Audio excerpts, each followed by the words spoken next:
नमस्कार, बहुत स्वागत है आपका हमारे छत्तीसगढ़ में। मैं हूं आपके साथ ऋतु ज्ञानवानी। प्रदेश दौरे के दौरान मुख्यमंत्री भूपेश बघेल की अब तक की सबसे बड़ी कार्रवाई हुई है। सूरजपुर दौरे के अंतिम दिन मुख्यमंत्री भूपेश बघेल ने कार्रवाई करते हुए सूरजपुर जिला पंचायत सीईओ राहुल देव को हटा दिया है। लीना कोसम अब उनकी जगह सूरजपुर जिला पंचायत की सीईओ होंगी। सीएम भूपेश बघेल के सूरजपुर से निकलते ही जिला पंचायत सीईओ राहुल देव को हटाने का आदेश जारी हो गया।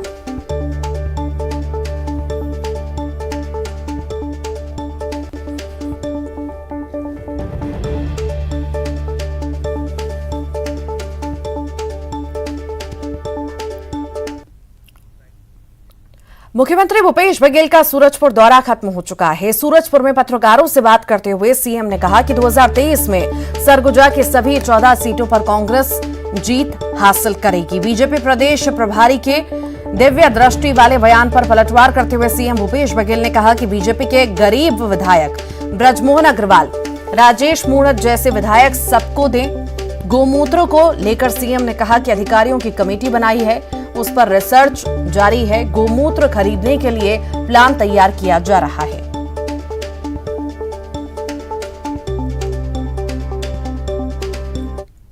जिस प्रकार से हमारी सरकार काम कर रही है और जिस प्रकार से हमारे जनप्रतिनिधि जनता से जुड़ के काम कर रहे हैं, मुझे पूरा विश्वास है फिर से 14-0 इस संभाग में होगा। कांग्रेस पैसे वालों को टिकट देती और बीजेपी कर्मवीर लोगों को टिकट देती है। वैसे गरीब सबको बनाए, ब्रिजमोहन, अमर अग्रवाल, राजेश मूणत जैसे गरीब प्रत्याशी उनकी पार्टी में हैं, वैसे सबको बनाए। लेकिन सवाल इस बात है कि बातचीत में चल ही जाता है कि लोग उन्होंने क्या निर्देश दिया है। कभी मीडिया वाले साथी बताते हैं, कभी भारतीय जनता पार्टी में हमारे मित्र लोग वो बता देते हैं। सबकी टिकट कटने वाली है।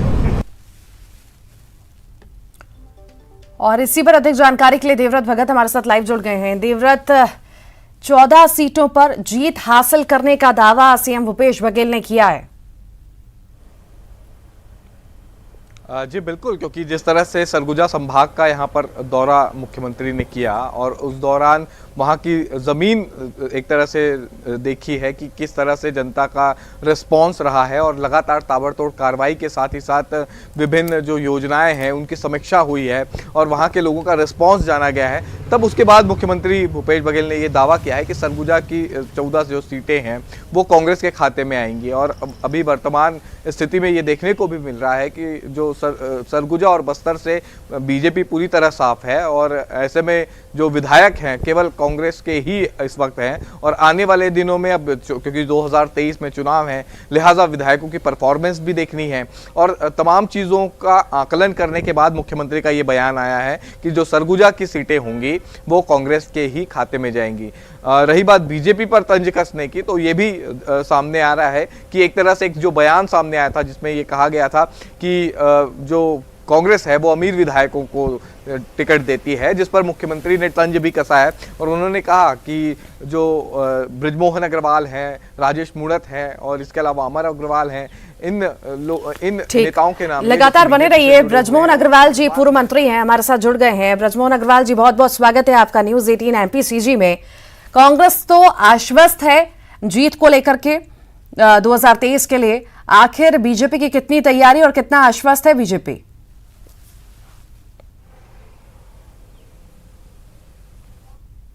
कांग्रेस के प्रति जनता में बहुत ज्यादा नाराजगी है। कांग्रेस का ही रिपोर्ट कार्ड है कि कांग्रेस के 36 विधायकों के प्रति जनता में बहुत ज्यादा नाराजगी है और उस नाराजगी के कारण अभी जब मुख्यमंत्री जी निकले हैं तो उनके हर कार्यक्रम में और उनको शिकायतें मिल रही हैं और लोगों को निलंबित करना पड़ रहा है। वो इस बात को साबित करता है कि सरकार का नियंत्रण प्रशासन के ऊपर से खत्म हो गया है और जनता का शोषण शासन और प्रशासन दोनों मिलकर कर रहे हैं और इसीलिए उनको इतने अधिकारियों को आज 3.5 साल बाद उनकी आंखें खुली हैं। जब उनको ये समझ में आया है कि शासन प्रशासन के प्रति बहुत गुस्सा है, तब वो निकले हैं और इसलिए भारतीय जनता पार्टी को इसका फायदा मिलने वाला है। ब्रजमोहन जी, लगातार सीएम भूपेश बघेल भी निशाना साध रहे हैं और उन्होंने कहा है कि ब्रजमोहन अग्रवाल है, राजेश मूणत हैं, ऐसे गरीब विधायक सबको दें। तो आखिर ऐसे आप किस तरह से देखते हैं? विधायक विधायक होता है, उसको जनता चुनती है। और अमीर और गरीब, ये इस बात से तुलना नहीं होती कि विधायक कैसे होने चाहिए। विधायक जनता की सेवा करने वाले होने चाहिए। कांग्रेस जो है, आज कांग्रेस के विधायकों का 3.5 साल में ही वो लाल हो रहे हैं और कितना बिना पैसे के कोई काम नहीं कर रहे हैं, और उसके कारण कांग्रेस की बहुत बड़ी बदनामी हो रही है। और यही रिपोर्ट कार्ड कांग्रेस के सामने आया है कि कांग्रेस से 36 से ज्यादा विधायक जनता के दिमाग से उतर चुके। पर सीएम तो बिल्कुल दावा कर रहे हैं कि नहीं, जीत हमारी होगी, क्योंकि 15 साल लोगों ने देख लिया, जनता ने देख लिया कि आखिर किस तरह का काम हुआ था और नाराजगी भरपूर लोगों में है। तो अब ऐसी ही नाराजगी 2023 में भी जनता दिखाएगी। अभी सत्ता में कांग्रेस पार्टी है, हमसे क्यों नाराजगी होगी? हम तो विपक्ष में नहीं, बीजेपी से नाराजगी है। तो बीजेपी से क्यों नाराजगी होगी? बीजेपी तो विपक्ष में है, नाराजगी तो सत्ता पार्टी से होगी। और कांग्रेस पार्टी, सत्ता पार्टी जिस प्रकार से लूट खसोट और भ्रष्टाचार में लगी हुई है, विकास के काम पूरी तरह ठप्प पड़े हुए हैं, उससे जनता में नाराजगी। और मुख्यमंत्री जी को इसीलिए निकलना पड़ा है, मुख्यमंत्री जी को इसीलिए दर दर की ठोकरें खाना पड़ रहा है और वहां पर जनता के गुस्से को झेलना पड़ रहा है। जनता, मुख्यमंत्री जी को समझ में आ गया कि जनता में 3.5 साल में कोई काम नहीं हुआ, उसकी नाराजगी है और उसका बदला जनता लेगी आने वाले चुनाव में। ठीक है, आप लगातार बने रहिए। सुशील आनंद जी हमारे साथ कांग्रेस से जुड़ गए हैं। सुशील आनंद जी, बहुत स्वागत है आपका। मुख्यमंत्री जी तो कह रहे हैं कि 14 सीटों पर जीत पक्की है, पर बीजेपी का कहना है, ब्रजमोहन अग्रवाल जी हमारे साथ जुड़े हुए हैं, पूर्व मंत्री, उनका साफ तौर पर कहना है कि बहुत ज्यादा नाराजगी जो लोगों में है और वो नाराजगी देखी जाएगी 2023 में, और इसको झेलना पड़ेगा कांग्रेस को। देखिए, लगातार हमारी सरकार 2018 के चुनाव के बाद हमारी सरकार लगातार जनता में ज्यादा से ज्यादा लोकप्रिय होते जा रही। अब देखिए, जितने उपचुनाव हुए कांग्रेस पार्टी जीती, नगर पंचायत नगर निगम के चुनाव कांग्रेस पार्टी जीती, पंचायती के चुनाव कांग्रेस। तो जनता का जो विश्वास है भूपेश बघेल जी उनके सरकार के प्रति लगातार बढ़ते जा रहे हैं। उसका कारण है भूपेश बघेल ने जनहित की योजनाएं बनाई। लोगों को ऐसा लग रहा है कि 15 साल के कुशासन के बाद एक अच्छी सरकार आई है, एक संवेदनशील मुख्यमंत्री आया। आप तुलना कीजिए ना, जब डॉक्टर रमन सिंह जी विकास यात्रा में जाते थे, आज भूपेश बघेल जी जब लोगों से भेंट मुलाकात करने जाते हैं, दोनों में लोग फर्क महसूस कर रहे हैं। Raman Singh ji black cat commando से घिरे रहते थे, भूपेश बघेल जी आम जनता से जुड़े हुए हैं, आम जनता से घिरे हुए हैं, लोगों को उनकी समस्याएं सुन रहे हैं, उसका निदान कर रहे हैं। ये बड़ा फर्क है और लोगों को ये महसूस होता है कि 15 साल बाद छत्तीसगढ़ में एक ऐसी सरकार आई है जो उनके रीति रिवाज, उनके परेशानियों को, उनकी समस्याओं को समझती है, जो उनके बारे में निर्णय लेती है, चाहे किसानों का मामला हो या युवाओं का मामला हो। कांग्रेस सरकार के कामों के प्रति जनता का भरोसा लगातार बढ़ रहा है और इसी भरोसे के दम पे भूपेश बघेल जी दावा कर रहे हैं कि न सिर्फ सरगुजा बल्कि बस्तर की पूरी सीटें हम जीतेंगे। मैदानी इलाकों का तो सवाल ही नहीं उठता है। ठीक, सुशील जी बहुत शुक्रिया। ब्रजमोहन अग्रवाल जी आपका भी बहुत बहुत शुक्रिया, आप हमारे साथ जुड़े। देवव्रत आपका भी बहुत बहुत शुक्रिया जानकारी को साझा करने के लिए। आगे बढ़ेंगे, धरना स्थल की बात करेंगे। धरना स्थल पर राजनीति लगातार जारी है और कलेक्ट्रेट का घेराव करने के लिए बीजेपी कार्यकर्ता निकले हैं। एकात्म परिसर से एक साथ निकले हैं भाजपाई जिला अध्यक्ष श्रीचंद सुंदरानी के साथ कार्यकर्ता निकले हैं। धरना स्थल पर 100 लोगों के नियम का भाजपा विरोध कर रही है। धरना स्थल पर अब लगातार सियासत जारी है, राजनीति हो रही है। इस पर कलेक्ट्रेट का घेराव करने के लिए बीजेपी कार्यकर्ता निकल पड़े हैं। एकात्म परिसर से एक साथ भाजपाई निकले हैं और जिला अध्यक्ष श्रीचंद सुंदरानी के साथ ये कार्यकर्ता निकले हैं। अब विरोध जो है साफ तौर से बीजेपी द्वारा देखा जा रहा है और धरना स्थल पर 100 लोगों के नियम का भाजपा विरोध कर रही है।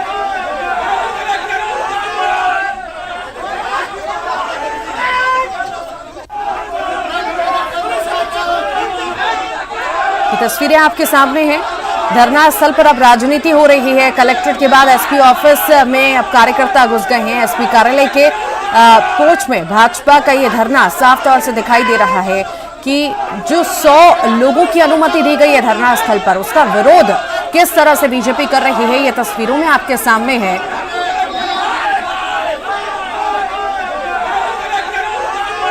और इसी पर अधिक जानकारी के लिए अवधेश हमारे साथ लाइव जुड़ गए हैं। अवधेश, कैसी तस्वीरें हैं? आखिर बीजेपी विरोध कर रही है, 100 जनों का जो नियम लगाया गया है कि 100 लोगों से ज्यादा धरना स्थल पर नहीं आ सकेंगे, तो आखिर तस्वीरें कैसी हैं? किस तरह का धरना दे रहे हैं? किस तरह का विरोध हो रहा है बीजेपी द्वारा? आप बिल्कुल देखिए, पहले तस्वीरें दिखा देते हैं। ये दरअसल कलेक्ट्रेट है, कलेक्ट्रेट का वो गेट है जहां से कलेक्टर आते जाते हैं। कलेक्ट्रेट के पास, कलेक्टर के पास जो लोग हैं, फरियादी है, वो जाके अपनी बातें कहते हैं। वो गेट है जिसमें पुलिस की बंदोबस्ती देख लीजिए किस तरह से की गई है। इसके बाद ठीक मेरे पीछे इधर जो दाहिने तरफ है, रोहित से कहूंगा कि जरा वो दिखाने की कोशिश करें। ये एसपी ऑफिस है जो हम आपको दिखा रहे हैं। बीजेपी के लोग यहाँ पहुंचे, पहले इन्होंने कलेक्ट्रेट में घुसा और उसके बाद एसपी ऑफिस में जाके अंदर घुसे और काफी देर तक वहां पर बरामदे में बैठ के उन्होंने आंदोलन के प्रदर्शन किया। अब उसके बाद पुलिस ने उन्हें उठा के यहाँ पे लाके देख लीजिए, ये तस्वीर, सीधी तस्वीर देख लीजिए। बीजेपी के जो तमाम नेता है, पदाधिकारी है, वो यहाँ पे बैठ के जो है वो धरना दे रहे हैं। हम उनसे बातचीत करेंगे, हम उनके पास चलेंगे कि आखिरकार ये विरोध जो है कब तक चलेगा और क्या ये विरोध है। हम चलते हैं, उनसे बातचीत करते हैं। ये लगातार आप लोग का आंदोलन जारी है। एसपी ऑफिस में भी आप लोग घुस गए थे। जब कलेक्टर मिलने नहीं आ रहे हैं, उनके समकक्ष अधिकारी हैं, एसपी हैं, वो मिलने आए। हम तो बात कर रहे हैं, यहाँ कोई ज्ञापन देने नहीं आए हैं और ना कोई बात कर रहे हैं। हम यहाँ पर सिर्फ 1 to 1 बात करना आए हैं। आखिर ये तुगलकी फरमान क्यों? क्या ये कांग्रेस के दबाव में रहकर यहाँ का प्रशासन गुलामी कर रहा है? अधिकार की आवाज उठाने के लिए लोकतंत्र ने सुंदर व्यवस्था बनाई है। उस सुंदर व्यवस्था को ठप करने के लिए कांग्रेस की सरकार जो है इन अधिकारियों के माध्यम से ये तुगलकी फरमान जारी की है। हम उसका विरोध करते हैं और हम मांग करते हैं और यहाँ बात करने आए हैं कि धरना स्थल आपको शहर के किसी भी कोने में देना पड़ेगा, ताकि हम और हमारे जैसे तमाम राजनीतिक पार्टी, और राजनीतिक पार्टी तो हम जैसे भी आंदोलन कर लेंगे, मगर जो शासकीय संघ है और कर्मचारी संघ, उनका भी धरना लगातार जारी। एसपी ऑफिस में आप लोग घुस गए थे बिना किसी सूचना। देखिए, हम हर एक ऑफिस में घुसेंगे। यदि जिला दंडाधिकारी कलेक्टर के पास में हम धरना देने आए, नैतिक इनका दायित्व नहीं है कि कोई एक व्यक्ति आकर 1 to 1 बात करे, तो हम हर एक ऑफिस के अंदर में घुसेंगे आने वाले समय के अंदर में। यदि पुलिस प्रशासन क्यों बीच में आया, यदि हम कलेक्ट्रेट जा रहे हैं, यदि महिला पुलिस को सामने आकर हमारे को मजबूर किया जा रहा है कि हम उनसे धक्का मुक्की करें तो हमारे खिलाफ में प्रकरण बनाए, हमारे एक जो जिम्मेदार व्यक्ति है उसके खिलाफ में आंदोलन करेंगे। आज वहां से भी कोई लगातार अनुराग आप नजर बनाए रखिए, आपके पास फिर लौटूंगी। बहुत बहुत शुक्रिया जानकारी को साझा करने के लिए अवधेश।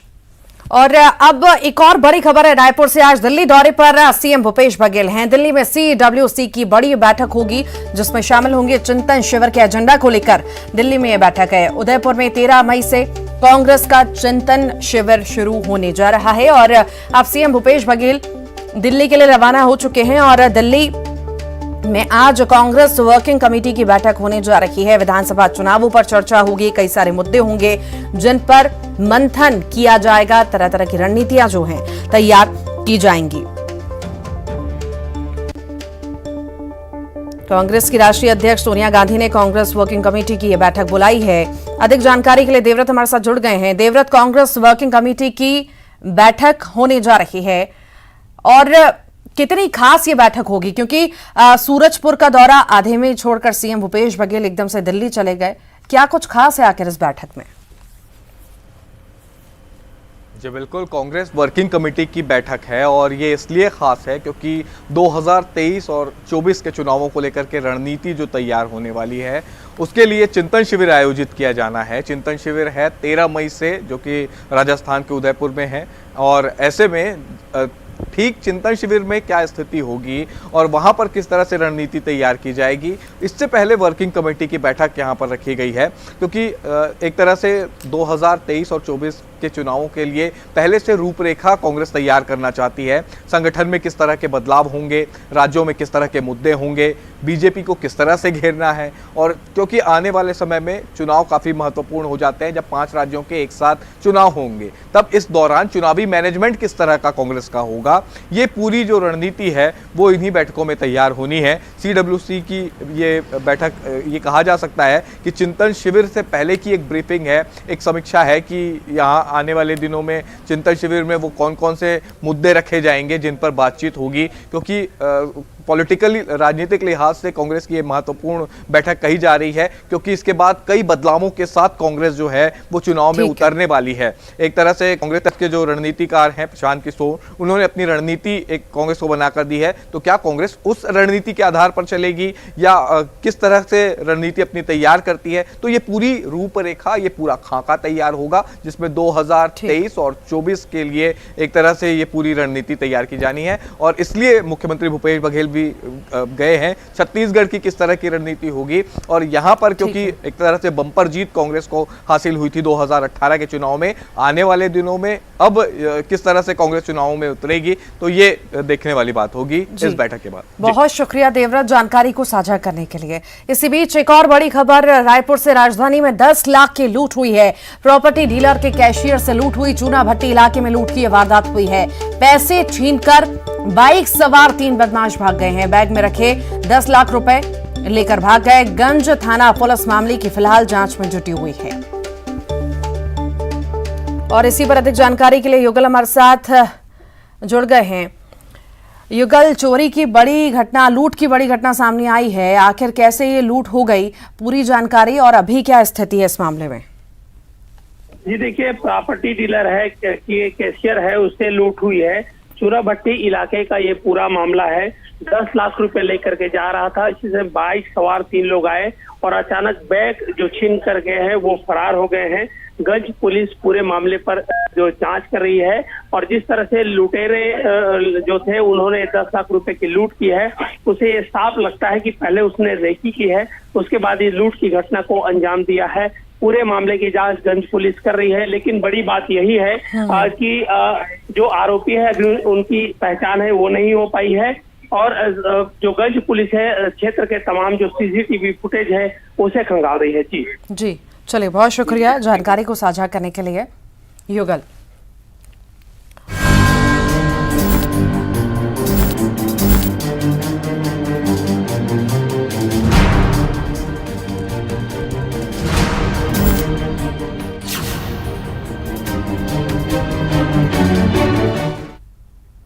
जल संकट, जी हां, पानी को लेकर बवाल लगातार जारी है। निगम कमिश्नर के दफ्तर लोग पहुंचे, मटका लेकर निगम कमिश्नर के दफ्तर लोग पहुंचे और 6 महीने से पानी के लिए परेशान हैं, ये उन्हें बताया। वार्ड 25 के लोग, वार्ड पार्षद रामा बघेल भी निगम कमिश्नर के दफ्तर पहुंचे और अपनी परेशानी बता रहे हैं। ये तस्वीरों में आप देख सकते हैं कि मटका लेकर के लोग पहुंचे हैं, पानी को लेकर के परेशान हैं। 6 महीने से उन्हें पानी की दिक्कतें हो रही हैं, पर कोई समस्या का समाधान करने के लिए नहीं है।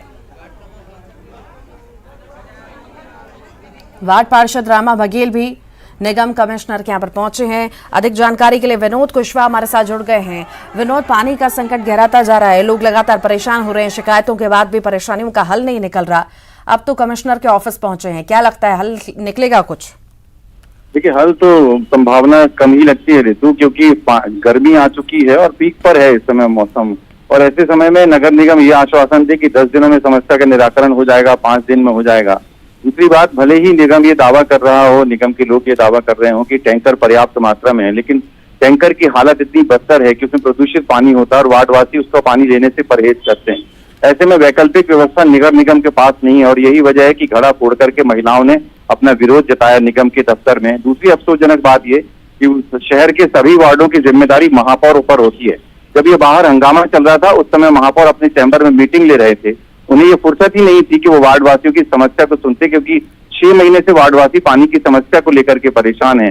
और अगर महापौर ही, जो मुखिया कहलाता है शहर के वार्डों का, अगर वो ही नजरअंदाज करेगा तो फिर ऐसे में वार्डवासी जाएंगे कहाँ? उनके पास यही विकल्प बचता है कि मटका फोड़ करके प्रदर्शन करें, आक्रोश जताएं। वाकई, चलिए, बहुत शुक्रिया जानकारी को साझा करने के लिए। कोंडागांव में आदिवासी बहुल गांव केलम के लोगों को आज भी साफ पानी पीने को नहीं मिल रहा। गांव में 25 आदिवासी परिवार के लोग आज भी बरसाती नदी नालों के पानी पर निर्भर हैं। गर्मी से बरसाती नदी नाले भी सूख चुके हैं, जिसके बाद गांव के लोग चूलिया से पानी निकालकर पीते हैं। नारायणपुर विधानसभा क्षेत्र में आने वाले इस गांव की सबसे बड़ी समस्या पानी की समस्या का समाधान आज तक नहीं हो सका है।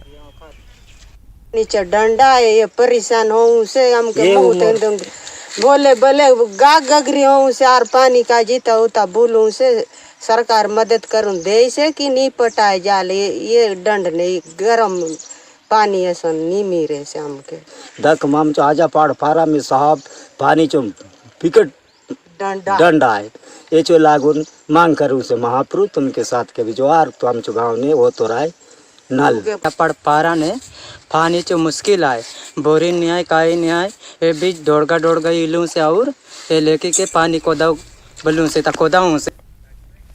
एक तो ये भीषण गर्मी और ऊपर से पानी की समस्या, ऐसे में आप खुद सोचिए कि लोगों पर क्या बीतती है। हम बात कर रहे हैं जशपुर की, जहां के बगीचा नगर पंचायत की वार्ड नंबर 15 में लोगों को पानी नहीं मिल रहा और वे राजपुरी नदी के किनारे स्थित एक गड्ढे में रिस रहे पानी को पीने को मजबूर हैं। वार्ड के लोग इस गड्ढे के पास आकर बर्तन की सहायता से पानी छानकर घर ले जाते हैं और इस वार्ड में 15 दिनों पहले एक हैंडपंप तो खोदा गया, लेकिन उसमें हैंडल नहीं लगने से इसका उपयोग नहीं हो पा रहा। हालांकि अधिकारियों ने जल्द ही समस्या के निराकरण की बात कही है। और इसी के साथ ही हमारे छत्तीसगढ़ में इतना ही। खबरों का सिलसिला लगातार जारी रहेगा।